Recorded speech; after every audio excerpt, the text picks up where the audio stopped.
Hey everyone, and welcome back to the channel. Today I'll be giving you guys my full review of Ahsoka episodes 1 and 2. So let's get into it.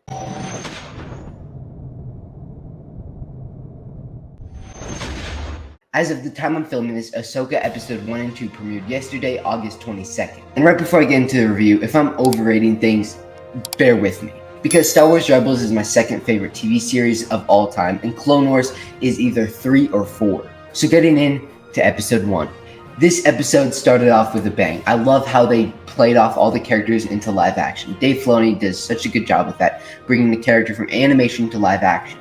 I would say it'll take me a little bit to get used to seeing a character that we saw in live action animation for 4 years be carried over to live action, like Sabine and Hera especially, because Ahsoka I've kind of gotten used to from The Mandalorian.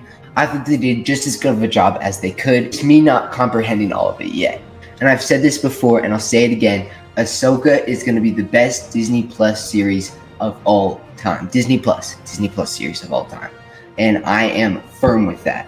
What I'm most surprised about on the series so far is that there's actually a good plot. Now, going into this, we obviously knew that she was going to look for Thrawn and Ezra. We didn't know that there'd be a whole map to it and everything, which makes it 10 times better. And Ezra is a top 5 favorite character of mine, and I cannot wait to see him in live action. If I were to guess, he'd show up towards the end of season 1. He's not the Inquisitor, which a lot of people are saying he is, and I really don't think he should.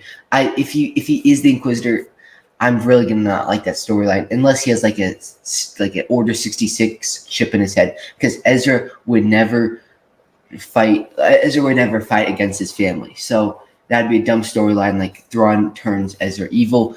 I would hate that so much. So I think Ezra is probably, I would like him to be in prison with Thrawn or something, or maybe he's on the run. I don't want him to be in the Inquisitor, I really don't.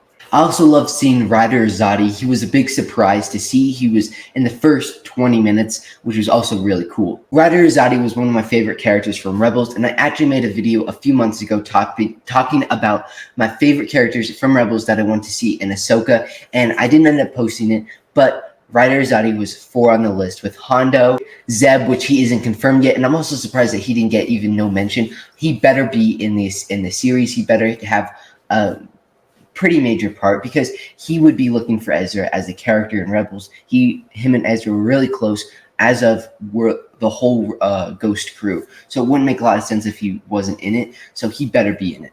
And then this was before Anakin was confirmed. It was Anakin. Of course, as a Force Ghost or Holocron, I just want to see Hayden Christensen. Now going on to the villains. I love Baylan Skoll. Baylan Skoll is an awesome villain so far. I love how he isn't totally all bad. Like, he isn't just like, he's like, oh, look at me, I'm all bad. He actually has some good in him. I mean, he could have, what you may be wondering, like, why are you saying he's good in him? He's did the most horrible things. He gave the rebels a chance to live, where he was just like questioning them and told them that he should let them by, and before he wanted to cut them all down, which he did. So I don't think he's all bad. I think the apprentice is all bad. But it does make sense because he was a former Jedi and an Order 66 survivor. And if I were to guess, it would be a lot like the second sister story, while he was tortured to becoming an Inquisitor or just a dark side user. But another point that he's not all bad is he's an orange lightsaber instead of red.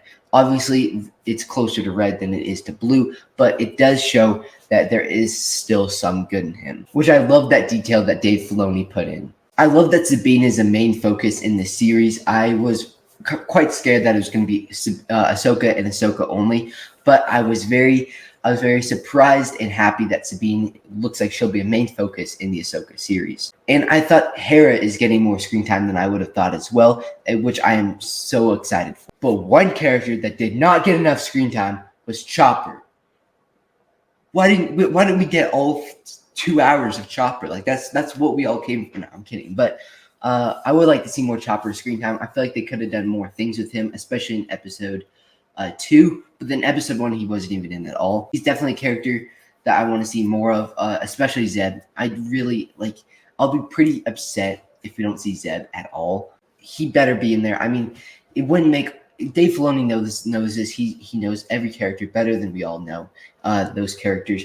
Zeb would at least want to help and look for Ezra, because they were, good friends in Rebels. So it wouldn't make a lot of sense for him to just go off and not help at all. So the two things that worry me about the Ahsoka series going forward are not seeing Zeb or having Ezra be the Inquisitor, which I would hate so much, both of those things. Now, the episode 1 final fight was awesome between Sabine and the Inquisitor, or Sean. I don't know if she's technically an Inquisitor, but of course we had the Star Wars fake death, which we always have in every single Star Wars project. I don't complain about that. It's not a big deal to me. One thing I did love about episode 1 is the references that we got. We got about 3 or 4 references to Ezra and a reference to Anakin. When they said the reference to Anakin, I kind of freaked out, and I did it also with Ezra.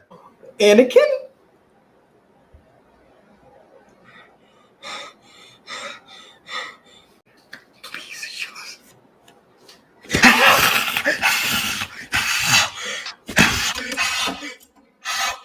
Anakin.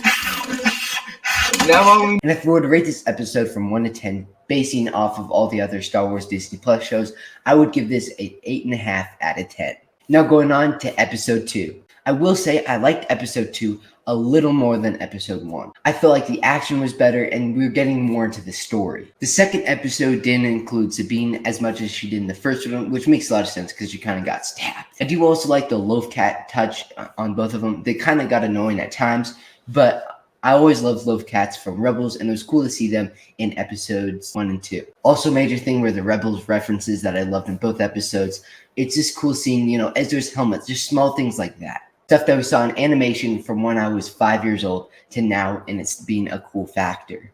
It just means a lot to me and other Rebels fans. This episode reminded me a lot of The Mandalorian, where he's looking for either information on some planet and then they end up betraying him, which is exactly what they did with Ahsoka and Hera. The main guy betrayed him. The fight scenes in this were awesome between Ahsoka and the Inquisitor, and then Ahsoka and the robots were also cool as well. But I have to say my favorite scene in both episodes 1 and 2 was a recreation of the ending of Rebels, where Sabine's walking over to Ahsoka, exactly like what they did for shot like they did in Rebels. That's by far my favorite scene, because that scene in Rebels, like when I was watching, I was sad because of Ezra and I was sad because of Kanan, but man, that scene just gives me the feels. And then it did the exact same thing with Ahsoka, and seeing that in live action. And I love that they cut her hair. When I first saw Ahsoka, the first tease, I was worried that they were going to keep the long hair, which I don't think it would have looked good, especially with her helmet on. But I will be excited. Episode 3, I feel like we'll have probably the most action. Hopefully we'll see Thrawn, and then we'll see full armor Sabine, which would be so cool.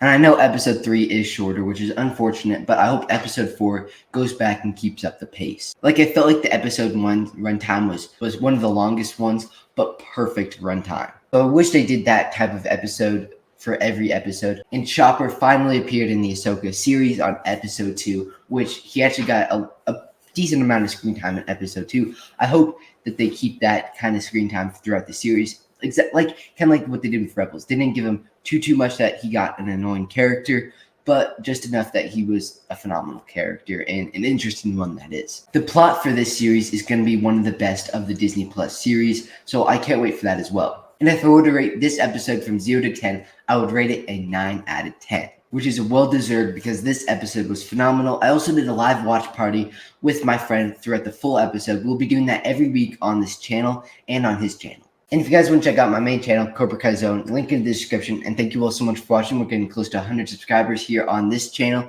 And remember, Force be with you always.